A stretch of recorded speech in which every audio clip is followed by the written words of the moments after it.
네, 민주당과 한국당 원내대표가 새해 예산안 처리에 합의하면서 손을 맞잡았습니다. 선거구제 개편과 예산안 연동을 주장한 야3당은 크게 반발하고 있는데요. 바른미래당 손학규 대표, 정의당 이정미 대표는 단식에 들어갔고 정동영 민주평화당 대표는 청와대 앞으로 간 상황입니다.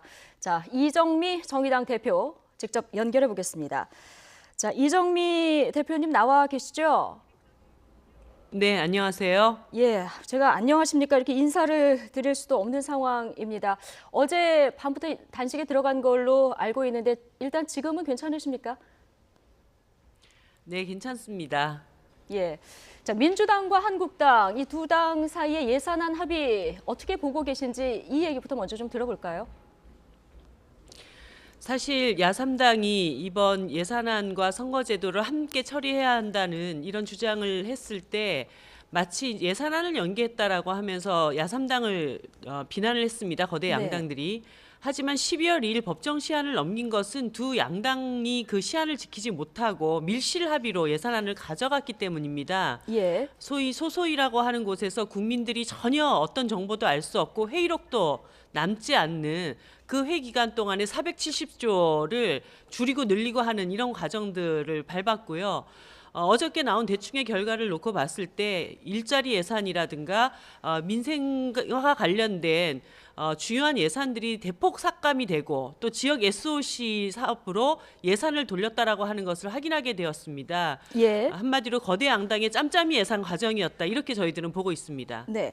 그러니까 야3당 때문에 예산안이 지금까지 처리된 것이 아니다. 오히려 지금 거대 양당의 소소위에서의 밀실 어떤 합의가 있었는지 이 부분에 대해서 지금 우려를 하고 계신 거죠?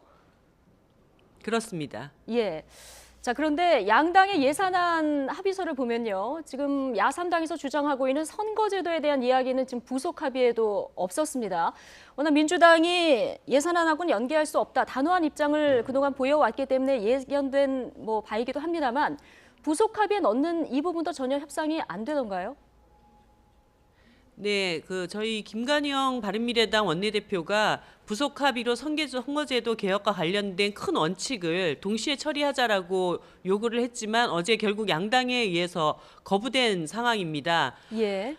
지금 내년 4월까지 선거구 획정이 완료가 돼야 되기 때문에 예. 이번 정기국회 안에 5개 정당이 큰 틀에서의 원칙을 합의해 놓지 않으면 정개특위에서 그것에 대한 세부안을 마련하기가 상당히 어렵게 됩니다. 네. 그런 점에서 지금 남은 몇 시간 동안이라도 두 거대 양당이 선거제도에 대한 큰 틀에 대한 원칙적 합의를 반드시 이루어야 한다고 저는 생각하고 있습니다. 일단 시간이 얼마 없기 때문에 일단 큰 틀의 합의라도 먼저 좀 거대 양당이 합의해달라 이런 주문이신 거죠? 그렇습니다. 예. 지금 정의당을 포함해서 야3당이 주장하는 것이 연동형 비례대표제입니다. 그러니까 득표율에 따라서 의석을 배분하는 방식인데 이게 당마다 조금씩 의견이 다르더라고요. 민주당은 일단 권역별 연동형 비례대표제를 이야기하고 있는데 어떻게 다른 겁니까? 정의당의 입장에서는 연동형 비례대표제도를 그 명부를 전국으로 짜든 권역으로 짜든 연동형 비례대표제만 관철이 된다면 어떤 것도 관계없다라는 입장입니다. 예. 그리고 바른미래당과 민주평화당도 그런 뜻을 가지고 있기 때문에 더불어민주당이 권역별 연동형 비례대표제를 당론으로 가지고 있다면 네. 이것을 보다 주도적으로 합의를 이끌어내기 위해서 노력을 해야 합니다. 그런데 이제까지 계속 당론은 그것이었다. 그리고 한때는 권역별과 연동형 비례대표제는 다른 것이다라고 하는 국민들에게 착오를 일으키는 말씀을 또 당대표께서 하셨고 이제 와서 또 원칙으로 다시 돌아갔다고는 하지만 그 일을 관철시키기 위한 적극적인 노력을 거의 보이고 있지 않습니다. 네. 그 문제를 저희들이 지적을 하는 것입니다. 그러니까 세부 이견이 있는 부분은 얼마든지 조율할 수 있는 부분인데 지금 협상 자체를 안 하고 있는 이 부분이 지금 문제다 이런 말씀이신 거죠? 네, 연동형 비례대표제를 원칙으로 민주당은 이것에 적극적으로 나서겠다라는 의지를 보여주시면 됩니다. 예.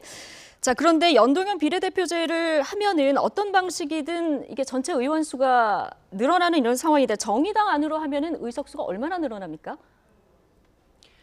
저희는 360석을 기본으로 하는 안을 제출해 놓기는 했지만요. 예. 이 안을 낼 수밖에 없었던 그 아주 고통스러운 과정이 있었습니다. 네. 19대 국회에서 비례성을 더 확대하고 강화하자라고 얘기를 했더니 지역구 의원님들이 자기 지역구는 한 석도 줄일 수 없다라고 끝까지 저항을 하셨고 결국은 비례대표 의석이 54석에서 47석으로 줄어드는 개학으로 끝났습니다. 예. 결국은 좋은 제도를 만들기 위해서 지역구 의석을 침해받지 않고 할 수 있는 방안이라는 것은 늘리는 결국 것밖에 비례 없다. 의석과 그런 방향으로 나갈 수밖에 없고 예. 지역구 의석을 포기하실 수 없다면 대신 세비나 국회의원 특권을 과감하게 내려놓자 이렇게 저희들이 제안을 하고 있는 것입니다. 예.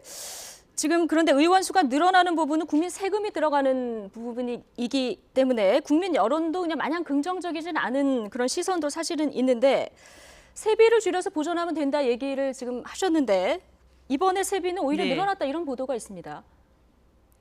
네, 저희도 어저께 뭐 발표를 보고 깜짝 놀랐는데요. 양당 예. 사이에 국회의원 세비를 1.8%를 늘렸다, 혹은 뭐 연간 얼마가 올랐다 이런 얘기가 있어서 행정실에서 사실관계를 지금 파악을 하고 있습니다. 지금 두 당 간의 합의이기 때문에 예. 저희들은 그 구체적인 액수나 내용을 알 수가 없기 때문에 예. 그 부분을 지금 파악하고 있는 중입니다. 네. 지금 더불어민주당 원내대표께서 선거제도 개혁을 요구하는 야3당을 국회의원 밥그릇 지키기라고 얘기를 했는데 실제 밀실 야합에서 국회의원 세비를 늘리는 두 당 간에 밥그릇 챙기기가 있었다라고 한다면 이것은 국민의 지탄을 면치 못할 것이라고 봅니다. 예. 자, 함께 단식에 들어간 손학규 대표 이제 나를 바칠 때가 됐다. 이렇게 뭐 결연한 의지까지 보였는데요. 야3당에서 예산안과 연계해서 단식을 할 만큼 선거제 개혁이 중요하다고 보는 이유는 어디에 있습니까?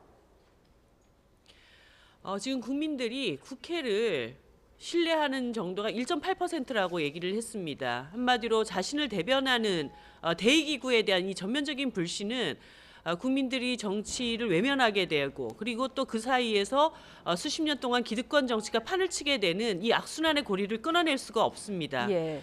예를 들어서 국회 판문점 비준을 국민들의 80%는 지지하고 있지만 국회에서는 이 문제가 논의조차 되고 있지 않습니다. 민심과 완전히 거꾸로 가고 있는 국회를 바로잡는 것은 1년 예산안을 다루는 것만큼이나 정치의 100년 대계를 세우는 일과 같은 것이다. 그리고 87년에 대통령 직선제가 만들어지고 난 이후에 30년 만에 찾아온 정치개혁의 기회입니다. 이 기회를 또 놓치게 된다면 두 번 다시 제대로 된 선거제도를 국민들께 드릴 수 있는 그런 기회를 갖기는 어렵다고 보기 때문에 저희들이 살을 걸고 지금 싸우고 있는 것입니다. 그러니까 민생만큼이나 굉장히 중요한 현안이다. 자, 이런 입장이신데요. 그런데 지금 예산안 처리와 연계하는 데 대한 불편한 시각도 일부 있습니다. 예산안 처리와 선거제도 논의, 별개로 논의할 수는 없는 건지 좀 궁금한데 역시 뭐 시간 때문입니까? 그렇습니다. 정기국회 안에 이 문제를 처리하지 못하고 예산안만 챙겨가게 되면은 예를 들어서 이번에 밀실 야합 짬짬이 예산도 마찬가지 아닙니까? 자유한국당, 더불어민주당 전체 일자리 예산은 깎고 자기들 지역구 예산 챙기기를 했을 것이라고 하는 합리적인 의심을 갖고 있습니다. 그런 거 자기 거 다 챙기고 나서 선거제도 개혁은 하세월로 밀어두게 되면은 19대 국회와 똑같은 그런 결과를 낳을 수 있는 우려가 있습니다. 그렇기 때문에 이번 기회에 정기국회 안에 이것을 동시 처리해야만이 선거제도 개혁을 법정 시한에 맞춰서 만들어낼 수 있다라고 하는 것이 저희들의 의견입니다. 네, 그럼 두 야당이 일단 예산안에는 합의했지만 본회의 통과 전까지 뭔가 이 부분에 대해서 좀 논의를 해달라 이런 주문을 지금 계속 하고 계신 건가요? 네, 그렇습니다. 지금 원내대표들께도 이 문제에 대해서 다시 검토를 해서 동시 처리하자라고 하는 요구를 계속 하고 있습니다. 예. 자, 정동영 민주평화당 대표 오늘 청와대 앞으로 갔습니다. 대통령과의 면담도 지금 추진하고 계십니까? 저희들이 5당 대표와 대통령 회동을 계속적으로 요구를 해왔습니다. 아직까지 답이 오고 있지 않은데요. 사실 선거제도 개혁은 문재인 대통령의 핵심 공약 중에 하나입니다. 예. 그 핵심 공약을 제대로 수행하기 위해서 집권 여당이 움직여야 되는데 집권 여당 내부에서도 자기 지역구에 대한 자기 기득권에 대한 이런 그 문제의식 때문에 한 발도 나가고 있지 못합니다. 그렇기 때문에 대통령께서 직접 선거제도 개혁에 대한 의지 그리고 그것을 실제로 현실화시킬 수 있는 방안이 무엇인지에 대한 의견을 내놓으신다면 네. 국회 안에서 이 꽉 막힌 전국을 뚫어나가는데 분명히 힘이 될 것이라고 생각합니다. 네, 그런데 여당에서는 지금 기존의 입장에서 대통령 공약에서 달라진 건 아니다 이런 얘기를 하고 있는데 이 부분은 어떻게 보십니까? 대통령 공약에서 달라진 게 아니라고 원점으로 돌아오기까지 한 2주가 지났습니다. 예. 그 2주 사이에 권역별과 연동형은 다르다라고 혼선을 계속 가져왔고 이제 와서 그 대답을 하시면서 결국 정기국회는 마무리 시점에 와 있는 것입니다. 네. 그렇게 달라진 게 아니라고 한다면 오늘이라도 당장 연동형 비례대표제를 실현하겠다라고 하는 그런 답을 내시면 됩니다. 예. 좀 민주당과 한국당이 어떤 합의에 대한 진전을 이룰 때까지 단식 투쟁을 계속할 계획이십니까? 그렇습니다. 이 30년 만에 온 기회를 이대로 놓치게 된다면 국회는 국민들 앞에서 죄를 짓는다고 생각합니다. 예. 이 문제를 해결할 때까지 끝까지 싸우겠습니다. 날씨도 갑자기 추워져서 지금 건강 걱정하시는 분들 굉장히 많은데 모처럼 국회에서 조금 빠른 시간 내에 합의가 이루어지기를 좀 기대하겠습니다. 자, 오늘 인터뷰 고맙습니다. 네, 감사합니다.